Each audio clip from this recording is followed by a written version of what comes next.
was a very sunny Saturday, and the zoo was crowded with families.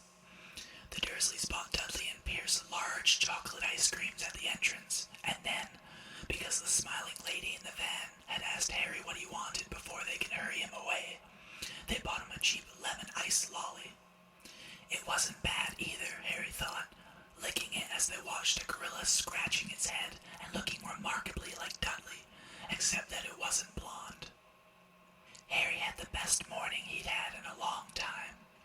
He was careful to walk a little way apart from the Dursleys so that Dudley and Pierce, who were starting to get bored with the animals by lunchtime, wouldn't fall back on their favorite hobby of hitting him. They ate in the zoo restaurant, and when Dudley had a tantrum because the Knickerboy glory wasn't big enough, Uncle Vernon bought him another one, and Harry was allowed to finish the first. Harry felt afterwards that he should have known it was all too good to last. After lunch, they went to the reptile house. It was cool and dark in here, with lit windows all along the walls. Behind the glass, all sorts of lizards and snakes were crawling and slithering over bits of wood and stone. Dudley and Pierce wanted to see huge poisonous cobras and thick man-crushing pythons. Dudley quickly found the largest snake in the place. It could have wrapped its body twice around Uncle Vernon's car and crushed it into a dustbin. But at the moment it didn't look in the mood.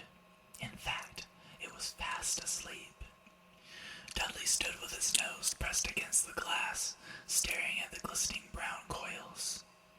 "Make it move," he whined at his father. Uncle Vernon tapped on the glass, but the snake didn't budge. "Do it again," Dudley ordered. Uncle Vernon rapped on the glass smartly with his knuckles, but the snake just snoozed on. "This is boring," Dudley moaned. He shuffled away. Harry moved in front of the tank and looked intently at the snake. He wouldn't have been surprised if it had died of boredom itself. No company except stupid people drumming their fingers on the glass, trying to disturb it all day long. It was worse than having a cupboard as a bedroom, where the only visitor was Aunt Petunia hammering on the door to wake you up. At least he got to visit the rest of the house. The snake suddenly opened its beady eyes. Slowly, very slowly, it raised its head until its eyes were on a level with Harry's. It winked. Harry stared. Then he looked quickly around to see if anyone was watching. They weren't. He looked back at the snake and winked too. The snake jerked its head towards Uncle Vernon and Dudley, then raised its eyes to the ceiling. It gave Harry a look that said quite plainly, "I get that all the time." "I know," Harry murmured through the glass, though he wasn't sure the snake could hear him. "It must be really annoying." The snake nodded vigorously. "Where do you come from, anyway?" Harry asked. The snake jabbed its tail at the little sign next to the glass. Harry peered at it. "Boa constrictor, Brazil." "Was it nice there?" The boa constrictor jabbed its tail at the sign again, and Harry read on. "This specimen was bred in the zoo." "Oh, I see. So you've never been to Brazil?" As the snake shook its head, a deafening shout behind Harry made the both of them jump. "Dudley, Mr. Dursley, come and look at this snake. You won't believe what it's doing." Dudley came waddling towards them as fast as he could. "Out of the way, you," he said, punching Harry in the ribs. Caught by surprise, Harry fell hard on the concrete floor. What came next happened so fast, no one saw how it happened. 1 second, Pierce and Dudley were leaning right up close to the glass. The next, they had leapt back with howls of horror. Harry sat up and gasped. The glass front of the boa constrictor's tank had vanished. The great snake was uncoiling itself rapidly, slithering out onto the floor. People throughout the reptile house screamed and started running for the exits. As the snake slid swiftly past him, Harry could have sworn a low, hissing voice said, "Brazil, here I come. Thanks, amigo." The keeper of the reptile house was in shock. "But the glass," he kept saying. "Where did the glass go?" The zoo director himself made Aunt Petunia a cup of strong, sweet tea while he apologized over and over again.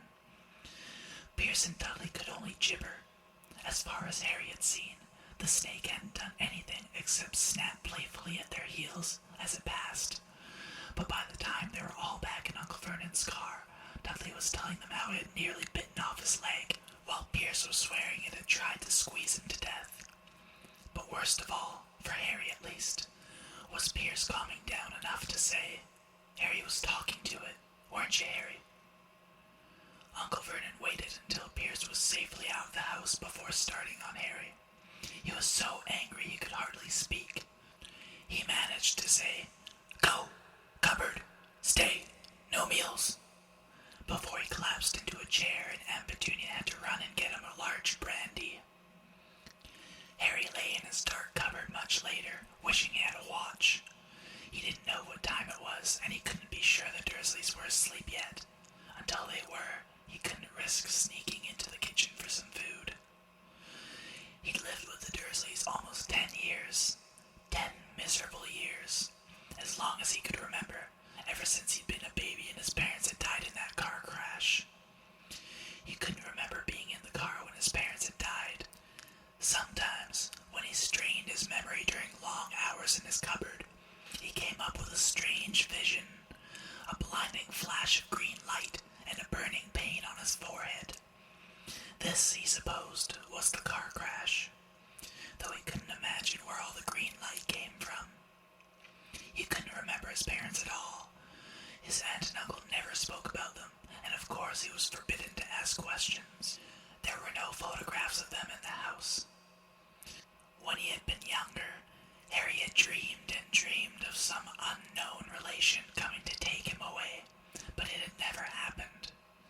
The Dursleys were his only family, yet sometimes he thought, or maybe hoped, that strangers in the street seemed to know him. Very strange strangers they were, too.